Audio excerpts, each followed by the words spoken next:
पति और पत्नी के बीच जो रिश्ते हैं वो विश्वास के धागे पे टिके होते हैं। जब दोनों के बीच विश्वास की कमी आ जाती है और विश्वास बढ़ने लगता है तो जान जाइए कि इन दोनों के बीच का जो रिश्ता है जल्द ही टूटने वाला है। आज की घटना कुछ ऐसी ही है। जब एक पति और पत्नी के बीच अविश्वास काफ़ी बढ़ जाता है तो एक ऐसी दर्दनाक घटना घटती है और वह घटना जब सोशल मीडिया पर वायरल होती है, जब लोग उस घटना को सुनते हैं, जानते हैं, तो सबके रोंगटे खड़े हो जाते हैं कि क्या कोई पत्नी ऐसा अपने पति के साथ कर सकती है। नमस्कार दोस्तों, मेरा नाम संतोष, आप देख रहे हैं क्राइम का सच। आज मैं फिर हाजिर हूँ क्राइम की एक सच्ची कहानी लेकर। यह कहानी एक पारिवारिक कहानी है और इस पारिवारिक कहानी से आपको बहुत बड़ी सीख मिलने वाला है। आज की जो सच्ची घटना मैं आपको सुनाने जा रहा हूँ, यह सच्ची घटना उत्तर प्रदेश के जिला आजमगढ़ की है और इसी जिले का एक कोतवाली पड़ता है जयपुर। दरअसल यहाँ का एक गांव है मसौना। यहाँ का रहने वाला एक लड़का जिसका नाम दीपू है और उम्र 24 साल।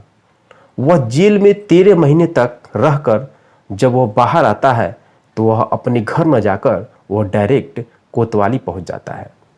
वहाँ पहुँचने के बाद दरोगा साहब के सामने हाथ जोड़कर बैठ जाता है और बोलता है, साहब मैंने अपनी पत्नी को नहीं मारा है, मुझे फंसाया गया था और आप फिर से इस केस की जांच कीजिए। ये बातें सुन करके दरोगा साहब उसको डांट के फटकार के उसको भगा देते हैं। लड़का चला आता है।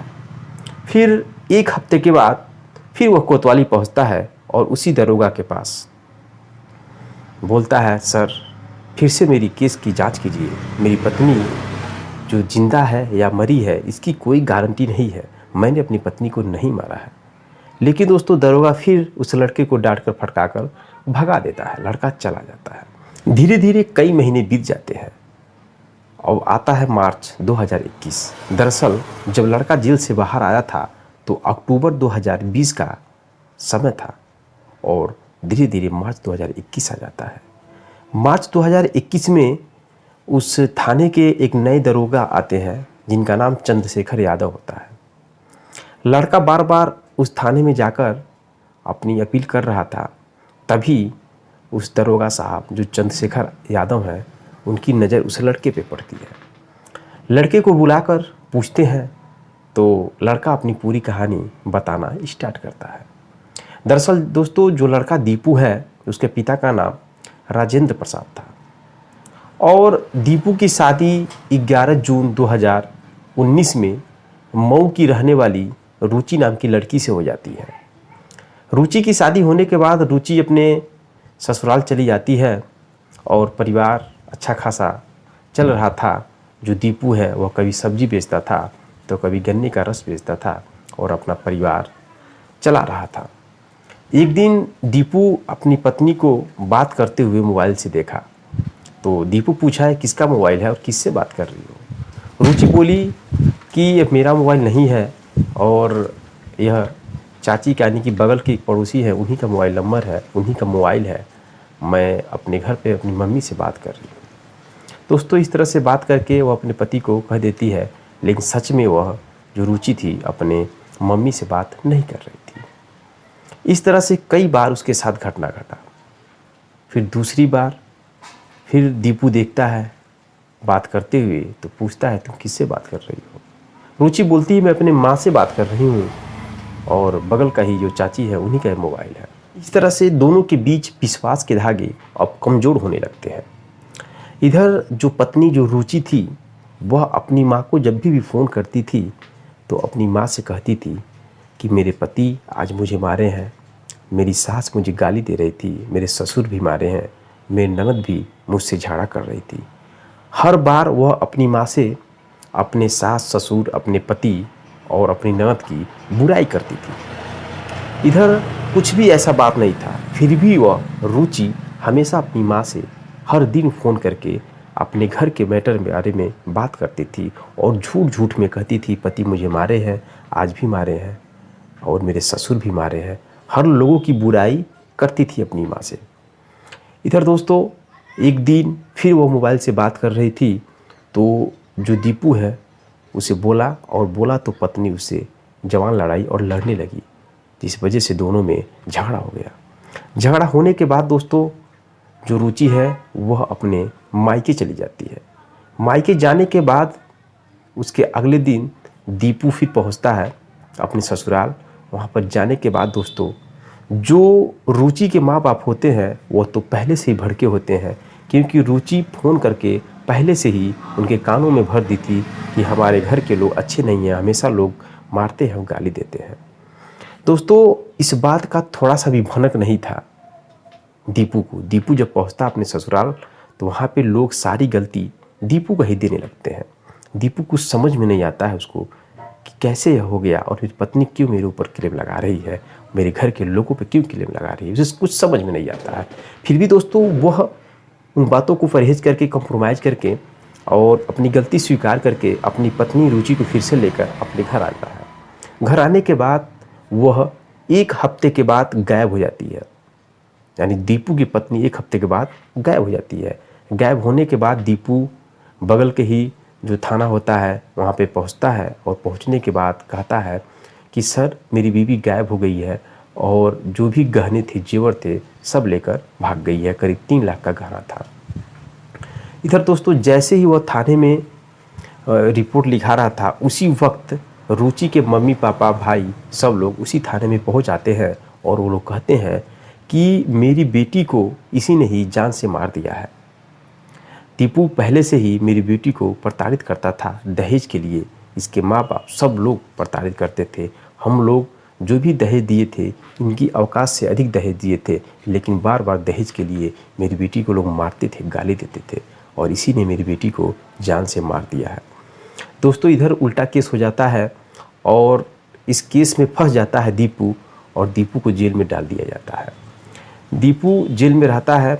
जब भी उसके पापा राजेंद्र प्रसाद मिलने के लिए जाते हैं तो दीपू कहता है पिताजी मैंने अपनी पत्नी को नहीं मारा है, मुझे झूठ में फंसाया गया है, आप कोशिश करिए थाने पे जाकर मुझे बाहर निकालिए। इस तरह से दोस्तों उसके पिता बार बार प्रयास करते हैं और करीब 13 महीने के बाद अक्टूबर 2020 में दीपू 13 महीने जेल में रहकर बाहर आता है और इधर जो एसआई हैं चंद्रशेखर यादव से मुलाकात करता है। दोस्तों चंद्रशेखर यादव उस लड़के की बात सुन करके और कार्रवाई शुरू कर देते हैं और जगह जगह पे इस केस को सुलझाने के लिए अपना काम जारी कर देते हैं, लेकिन उन्हें किसी भी तरह का कोई सुराग नहीं मिलता है। फिर चंद्रशेखर यादव एक सीम के जरिए इस केस को फाइनल तक पहुंचा देते हैं।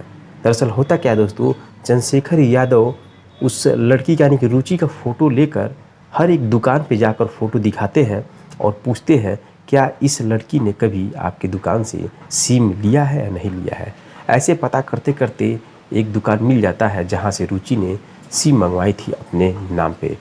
वो सिम निकालने के बाद दोस्तों उस नंबर के ज़रिए जब उसका CTR निकाला जाता है तो एक नंबर पे बार बार बहुत ज़्यादा बात हो रही थी और उस नंबर को जब लोकेशन निकाला जाता है तो वह आता है जिला इटावा के इटौली की रहने वाली एक गांव की। तो जब उस नंबर का CTR निकाला जाता है तो लोकेशन मिलता है जिला इटावा के इटौली। पुलिस वहाँ पे पहुँचती है। पहुँचने के बाद दोस्तों वहाँ पे रुचि खुद होती है, अपने बॉयफ्रेंड के साथ रह रही थी। दोस्तों पुलिस जो भी प्रशासन है उस केस को देखकर दोस्तों पुलिस प्रशासन देखकर हैरान हो जाती है। जिस लड़की की हत्या के आरोप में उसका पति 13 साल तक जेल में काट कर बाहर आया और वह पत्नी अपनी प्रेमी के साथ रह रही है। दोस्तों वहाँ पे उसके पति को भी यानी कि जो रुचि का बॉयफ्रेंड है उसको गिरफ्तार किया जाता है और जेल में अंदर डाल दिया जाता है। दोस्तों जो भी इंस्पेक्टर साहब है चंद्रशेखर यादव उनको एक सलूट तो बनता ही है। ऐसे लोग विभाग में होना बहुत ज़रूरी है क्योंकि यही लोग होते हैं तो गरीबों का मसीहा माना जाता है। गरीबों का लोग मैटर को जो सॉल्व करते हैं। वो लड़का बेचारा कितने महीने से जेल का चक्कर काट रहा था लेकिन कोई भी उसकी बातों को ध्यान नहीं दे रहा था क्योंकि वो लड़का गरीब था। लेकिन चंद्रशेखर यादव ने उस लड़के की बात को सुना और समझा और केस को जांच किया। जांच करने के बाद सच्चाई सामने लाकर रख दिया। दोस्तों इधर रुचि के माँ बाप को भी पता नहीं था कि मेरी लड़की जिंदा है या मर गई है।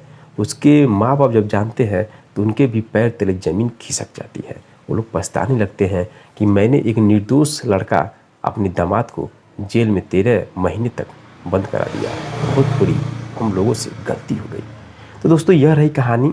और पति पत्नी के बीच का रिश्ता बहुत अनमोल माना जाता है, लेकिन दोस्तों इसको बनाकर रखना बहुत कठिन होता है। संयम, त्याग, सहनशीलता, विश्वास, इन सब चीज़ों की बहुत ज़रूरी होती है परिवार में। अगर ये सब चीज़ें कमी पड़ जाएं तो वह परिवार एक दिन टूट जाता है, बिखर जाता है, जैसे इस कहानी में हुआ। क्या दोस्तों आप लोग जो इंस्पेक्टर थे चंद्रशेखर यादव, उनके नाम पे क्या कमेंट करना चाहते हैं? कमेंट बॉक्स में कमेंट जरूर करिएगा। और दोस्तों उस महिला को क्या अपने पति के साथ ऐसा करना चाहिए था या नहीं करना चाहिए था? अगर उसको पहले से ही अपने प्रेमी से बात करती थी और शादी करना था तो शादी के पहले ही उसके साथ भाग जाना चाहिए था, लेकिन इस 24 साल के लड़की दीपू की ज़िंदगी को बर्बाद नहीं करना चाहिए था। दोस्तों वह लड़की शादी होने से पहले से ही बात करती थी और बाद में फिर उसी के साथ फरार हो गई। तो ऐसी घटना समाज में बहुत सारी घटना घट रही है और यह घटना मैं आपको सुनाता हूँ इसलिए ताकि आप जागरूक और सतर्क रहें। मिलते हैं दोस्तों नेक्स्ट वीडियो में नेक्स्ट कहानी के साथ। तब तक के लिए जय हिंद, जय भारत।